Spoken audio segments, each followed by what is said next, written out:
Hello guys, आज हम start करने जा रहे हैं क्लास 12th इंग्लिश फ्लेमिंगो का जो चैप्टर है द लॉस्ट स्प्रिंग।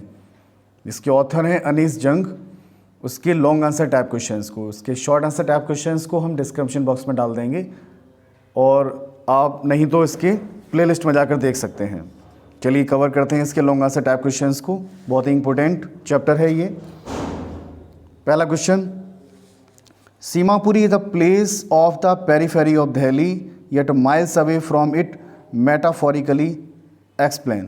सीमापुरी एक ऐसी जगह है जो दिल्ली की सीमा पर है, फिर भी वास्तविक रूप से वहाँ से काफ़ी दूर है। अगर रियलिटी में देखा जाए तो वहाँ से बहुत दूरी पर है। तो इस बारे में एक्सप्लेन करना है कि कैसे है, क्या है। Seemapuri is a place on the outskirts of Delhi where 10,000 rag pickers and their families live। Seemapuri एक स्थान है on the outskirts of Delhi, Delhi की बाहरी सीमा पर, वेयर 10,000 रैग पिकर्स, जहाँ 10,000 रैग पिकर्स रहते हैं, एंड देयर फैमिलीज लिव, और उनके परिवार रहते हैं। The people living there are squatters, और लोग जो वहाँ रहते हैं वो कौन है? स्क्वेटर्स, अवैध निवासी हैं। हु माइग्रेटेड फ्रॉम बांग्लादेश, जो बांग्लादेश से आए हैं इन 1971 में।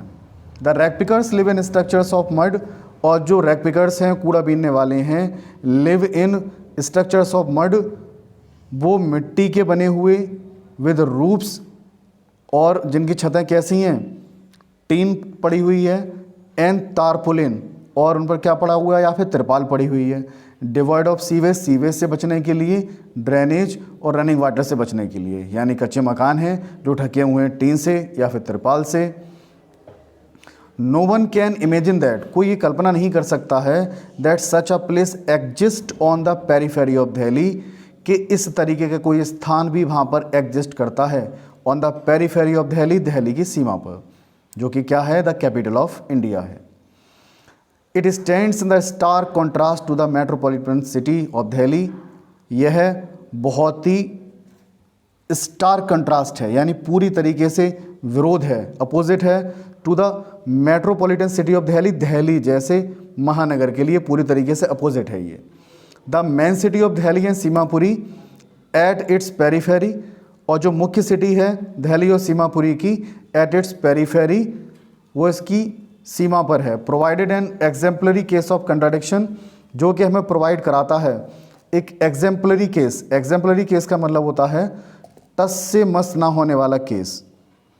अगर बात करें तो एग्जेम्पलरी केस की क्या मतलब हो गया? Provide an case of contradiction, जो कि विरोध दिखाता है पूरी तरीके से। कैसा? एक ऐसा विरोध, एक ऐसा केस जो टस से मस नहीं होगा, वैसा का वैसा ही बना रहेगा। In Delhi there is luxury and affluence, Delhi में देर इज़ लग्जरी, क्या है? लग्जरी है, आरामदायक जीवन है। अफ्लुएंस, समृद्धि है। There are host of opportunities, और बहुत सारी अवसर हैं। एंड ड्रीम्स, सपने हैं। एंड इन सीमापुरी, जबकि सीमापुरी की बात करें, देयर इज स्क्वेलर, वहाँ पे सिर्फ गंदगी है। होपलेसनेस, और वहाँ पर निराशा है। डेस्पेयर है, अंधकार है। There is no chance for the inhabitants of this area, कोई चांस नहीं है इस एरिया के निवासियों के लिए, to strive towards the attainment of prospect offered by Delhi, कि दिल्ली के द्वारा जो सुख सुविधाएं उन्हें दी जा रही हैं उनको पाने की वो कोशिश भी कर पाएँ। जिस तरीके से दिल्ली बहुत एडवांस है, उसके जस्ट ये अपोजिट है। दस although Seemapuri is located at the periphery of Delhi, इस प्रकार यद्यपि सीमापुरी जो है दिल्ली, सीमापुरी इज़ लोकेटेड, सीमापुरी स्थित है at the periphery of Delhi, Delhi की सीमा पर। इन द रियल सेंस, वास्तविक सेंस में, Delhi is many miles away from it. अगर रियल सेंस में तो देखा जाए तो लोकेटेड है दिल्ली की सीमा पर, लेकिन Delhi is many miles away from it, लेकिन दिल्ली से कई दूर है। मतलब जो फैसिलिटीज़ हैं, अगर दिल्ली को देखते हैं बहुत एडवांस हैं, और सीमापुरी को जो देखते हैं जहाँ ये लोग रह रहे हैं, तो वो बहुत ही ज़्यादा बैकवर्ड तरीके से रह रहे हैं। तो ये पूरी तरीके से अपोजिट है। तो ये वर्णन हुआ इसका कि सीमापुरी के बारे में वर्णन किया गया है दिल्ली के। नेक्स्ट क्वेश्चन देखते हैं। Give a brief account of life and activities of people like Sahib Alam settled in Seemapuri. एक संक्षिप्त वर्णन करना है account of life and activity, जीवन और क्रियाकलापों का, ऑफ द पीपल, उन लोगों का, किस तरीके के लोगों का, साहिब आलम जैसे लोगों का, सेटल्ड इन सीमापुरी, जो कहाँ रहते हैं, सीमापुरी में रहते हैं। चलिए देखते हैं इसको। Seemapuri is a slum area, Seemapuri एक स्लम एरिया है, located on the periphery of Delhi, जो दिल्ली की सीमा पर स्थित है। मोस्ट ऑफ द रेजिडेंट्स, यहाँ के बहुत सारे निवासी, ऑफ सीमापुरी, सीमापुरी के बहुत सारे निवासी, कंसिस्ट ऑफ पीपल, इसमें वो लोग शामिल हैं who are refugees from Bangladesh, जो कि शरणार्थी हैं, कहाँ से, बांग्लादेश से। Sahib's families among them, Sahib का परिवार भी उनमें से एक है। The area consist of mud structures, और जो एरिया है वो किससे बना हुआ है, वो मड स्ट्रक्चर, सब कच्चे मकान बने हुए हैं, विद रूफ्स, जिनकी छतें हैं वो टीन से ढकी हुई हैं या फिर तारपोलिन यानी कि तिरपाल से ढकी हुई हैं। They do not have the facilities of sewage and drainage, उनके पास सुविधाएं नहीं हैं सीवेज की या ड्रेनेज की, और रनिंग वाटर यानी जो गंदा पानी है उसके बहाने की सुविधाएं नहीं हैं, वो ऐसा ही खुले में बहता रहता है, नालियाँ वहाँ बनी नहीं है। About 10,000 rag pickers live here, और लगभग यहाँ पर 10,000 रैक पिकर्स रहते हैं। आगे देखते हैं। The only means of livelihood is finding saleable items, अगर कोई यहाँ पर आजीविका का साधन है इस फाइंडिंग सेलेबल आइटम, तो वो ये है कि आप किसी आइटम को बेच सकते हैं फ्रॉम रबिश, जो कूड़े करकट में से आप बीन लेते हैं, ठीक है, और कूड़े करकट में बीनने के बाद जो बेचने के लायक आइटम हैं बस वही बेच देते हैं और वही उनकी आजीविका होती है। Thus from them the rubbish is as valuable as gold, इस तरीके से जो कूड़ा करकट है उनके लिए उतना ही वैल्यूएबल है जितना कि सोना। For their survival depend on what they find in the rubbish, क्योंकि वो उनकी ज़िंदगी निर्भर करती है किन पर, on what they find in the rubbish, जो भी कूड़ा करकट में वो पाते हैं उस पर।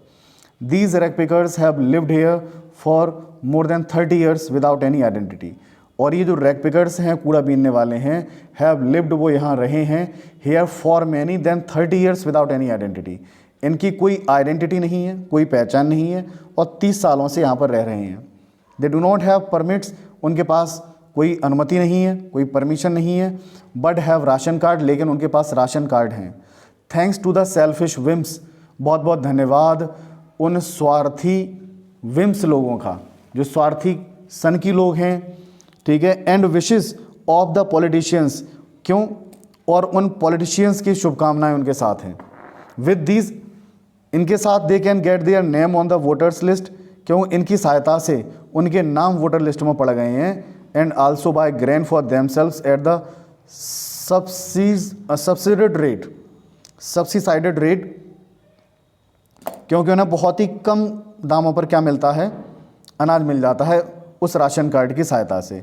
तो वोटर उनके जो आईडी बनी हुई है किस लिए बनी हुई है, क्योंकि जो राशन कार्ड बना दिए गए हैं लीडर्स की हेल्प से बना दिए गए हैं, वो सिर्फ वोट लेने के लिए, और अदरवाइज उनकी कोई अदर आइडेंटिटी नहीं है। Sahib is no longer is own master comment, एक लाइन दी है इसमें कि साहिब अपना खुद का मालिक नहीं रहा, अपने आप का मालिक नहीं रहा। कमेंट, इस पर कमेंट कीजिए कैसे। Grinding poverty and the necessity of a life और substance have involve Saheb in rag picking. Grinding poverty, ठीक है, पॉवर्टी में पिसते हुए, and the necessity of a life, और जीवन की आवश्यकताओं को देखते हुए, involve Saheb in rag picking, Saheb मजबूर हो गया, वो शामिल हो गया रैक पिकिंग में।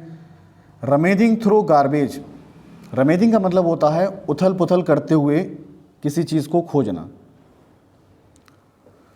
तो रमेजिंग थ्रू गार्बेज, गार्बेज को क्या कर रहा है, कूड़े करकट को वो उथल पुथल करके खोज रहा है। Don't provide him with a regular income, और ऐसा करने से उसकी कोई रेगुलर इनकम नहीं बनती है। बट गिव्स हिम फ्रीडम, लेकिन उसे आज़ादी मिलती है। He has all the liberty in the world, उसके पास पूरी आज़ादी है इस दुनिया में, टू रोम, के वो घूम सकता है विद हिज फ्रेंड, अपने दोस्तों के साथ, इन द स्ट्रीट्स, गलियों में, विदाउट एनी वरीज, बिना किसी चिंता के, टू बॉदर देम, और कोई उसे दिक्कत भी नहीं है इस चीज़ से। Also he can Hunt for gold in garbage dumps, और इसके साथ साथ वो क्या कर सकता है, उच्च गार्बेज डम्प्स, जो कूड़े करकट का ढेर है, उनमें से वो गोल्ड ढूंढ सकता है। यहाँ गोल्ड का मीन्स किससे है, जो कुछ भी वो गार्बेज से उन्हें मिलता है और जिससे वो कमा लेते हैं, उसी से मतलब है।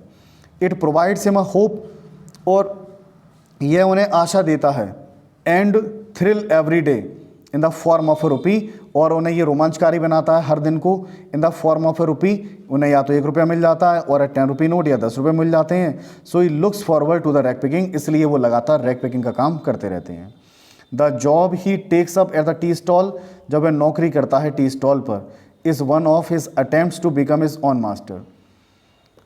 Is one of his attempt, यह उनका प्रयास है to become his own master, अपने खुद के मालिक बनने का। आयरनिकली, विडम्बना यह है, दिस फर्वर एनस्लेव्स हिम, कि वह अपने आप को ही गुलाम बना लेता है। He is not now free to roam aimlessly, क्योंकि जब टी स्टॉल पर जब वो काम करने लगता है तो not free to roam aimlessly, तो निर्दोष्य होकर वो घूम नहीं सकता इन द स्ट्रीट, गलियों में जैसे पहले घूमता था। हिज न्यू ऑक्यूपेशन, उसका जो नया व्यवसाय था, बाइंड्स हिम, उसे बांध देता है, टू सर्व समबडी एल्स, किसी और की सेवा करने के लिए। Question number 4, describe the difficulties the bangle makers of Firozabad have to face in their lives. वर्णन करना है बैंगल मेकर्स का, चूड़ी बनाने वालों का, ऑफ फिरोजाबाद, जो फिरोजाबाद के रहने वाले हैं, have to face in their lives, जो जीवन में जिन समस्याओं का सामना करते हैं उनके लिए। बैंगल्स मेकर फिरोजाबाद के किन किन समस्याओं को सामना करते हैं उनका वर्णन करना है। The bangle makers of Firozabad are expose to multiple health hazards while working. तो जो बैंगल मेकर हैं फिरोजाबाद के, आर एक्सपोज्ड, उनको एकदम खोल के रखा गया है इस कहानी में, to multiple health hazards while working, कार्य करते समय उनका जो स्वास्थ्य कैसा रहता है, बिगड़ता रहता है। क्यों? Many of them are children, उनमें से कई बच्चे हैं, who work near hot furnace, जो कार्य करते हैं गर्म भट्टी के पास में, ड्यूरिंग डे लाइट, दिन के प्रकाश में, often losing their eyesight before adulthood, और जवान होने से पहले ही उनकी आंखों की रोशनी चली जाती है।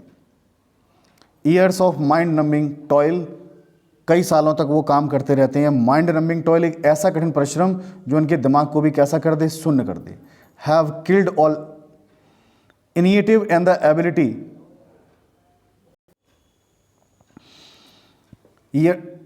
toiled have killed all initiative, the ability to even think or taking of another profession. Years of mind numbing toil, कई सालें उन्हें लगी हैं, लगातार काम करते रहे हैं। माइंड नंबरिंग टॉयल उन्होंने की है, जो दिमाग को शून्य कर देने वाला, दिमाग उनका बिल्कुल बेकार सा हो जाता है। हैव किल्ड ऑल इनिशिएटिव, जिन्होंने मार दिया है उनके सभी इनिशिएटिव कार्यों को, जिन कार्य की शुरुआत करने वो जा रहे हों। एंड द एबिलिटी, और उनकी इस योग्यता को, to even think of taking up another profession, इस योग्यता को कि वो दूसरा प्रोफेशन भी चुन पाएँ, इसके लिए उनका दिमाग काम ही नहीं करता है। They are not able to organise themselves, वे योग्य नहीं हैं ऑर्गेनाइज, इकट्ठे होने के, देम सेल्फ, आपस में, इनटू अ कोऑपरेटिव, एक दूसरे का सहयोग कर सकें वो। ड्यू टू बुलिंग, किस लिए? क्योंकि उन्हें तंग किया जाएगा, प्रताड़ित किया जाएगा। एक्सप्लोटेशन, उनका शोषण किया जाएगा। बाय द पॉलिटिशियंस, राजनेताओं के द्वारा। अथॉरिटीज़, अधिकारियों के द्वारा। मनी लैंडर्स के द्वारा। एंड मिडलमैन, और बिचौलियों के द्वारा। They live in stinking lanes, वे रहते हैं कैसी गलियों में, जो स्टिंकिंग लेंस, बदबूदार, चॉक्ड विद गार्बेज, जहाँ की नालियाँ कैसी हैं, एकदम चौक हो गई हैं कूड़े करकट से। Having homes with crumbling walls, और उनके जो घर हैं उनकी दीवारें कैसी हो रही हैं, ढह रही हैं। वॉबी डोर्स, दरवाजे भी प्रॉपर नहीं हैं, ठीक है। वॉबी डोर्स का मतलब होता है कि जो ढंग से नहीं लगते हों, ठीक है। बॉबी डोर का मतलब है लात मार के खोल रहे हैं फिर सेट कर रहे हैं, इस तरीके के दरवाजे हों। नो विंडोज़, कोई विंडोज़ नहीं है। ओवर क्राउडेड विद फैमिलीज़, घर, हर घर जो परिवार है उनका वो भरा हुआ है, ऑफ ह्यूमन से, एनिमल से। को existing in the preamble state, और वो किस तरीके से रह रहे हैं, मतलब एक ही घर में एनिमल भी रह रहे हैं, ह्यूमन भी रह रहे हैं, इस तरीके से रह रहे हैं। They have not been enjoyed even one full meal, और यहाँ तक कि उन्हें एक दिन में पर्याप्त भोजन भी नहीं मिलता है। देयर इंटायर लाइफ टाइम, पूरा जीवन उन्हें ऐसा हो गया है, बिकॉज ऑफ देयर पॉवर्टी, और ऐसा किसके कारण है, ऐसा उनकी गरीबी के कारण है। Question number 5, how is Mukesh attitude towards his situation different from that of Sahib. कैसे मुकेश की स्थिति के प्रति दृष्टिकोण साहिब से कैसे भिन्न है, साहिब से वो कैसे अलग है, मुकेश का जो एटीट्यूड है वो साहिब से कैसे अलग है। समझिए, दो कैरेक्टर के बारे में सब बातचीत की है, एक मुकेश है, एक साहिब आलम है। देखिए कैसे अलग है। Mukesh belongs to a bangle making family, Mukesh संबंध रखता है बैंगल मेकिंग फैमिली से, एक ऐसा परिवार जो चूड़ी बनाने का कार्य करता है। But he is not content with his profession, लेकिन वह अपने व्यवसाय से संतुष्ट नहीं है। He dares to dream of becoming a motor mechanic, वह साहस करता है टू ड्रीम सपना देखने का, और बिकमिंग अ मोटर मैकेनिक, वो मोटर मैकेनिक बनना चाहता है, एंड ड्राइविंग कार्स, और कार को ड्राइव करना चाहता है। He has a strong will power, उसकी इच्छा शक्ति बहुत मजबूत है, एंड वॉन्ट्स टू अचीव, और वह प्राप्त करना चाहता है, वॉट ही ड्रीम्स, जो भी वह स्वप्न देखता है अबाउट उसके बारे में। Unlike other people in the family, उन लोगों की तरह नहीं जो परिवार में उसके दूसरे लोग हैं, उससे उसकी सोच एकदम अलग है। इन द कंट्रास्ट, जबकि इसके विरोध में, इसके just opposite, Sahib is a rag picker, Sahib एक लड़का है जो रैक पिकर है, कूड़ा बीनने वाला है। हु इज़ कंटेंट, जो संतुष्ट है एकदम विद इज लाइफ, अपने जीवन से, बट बिकम्स अनहैप्पी, लेकिन वो दुखी हो जाता है, when he gets a job, जब उसे जॉब मिल जाती है, एट अ टी स्टॉल, एक टी स्टॉल पर।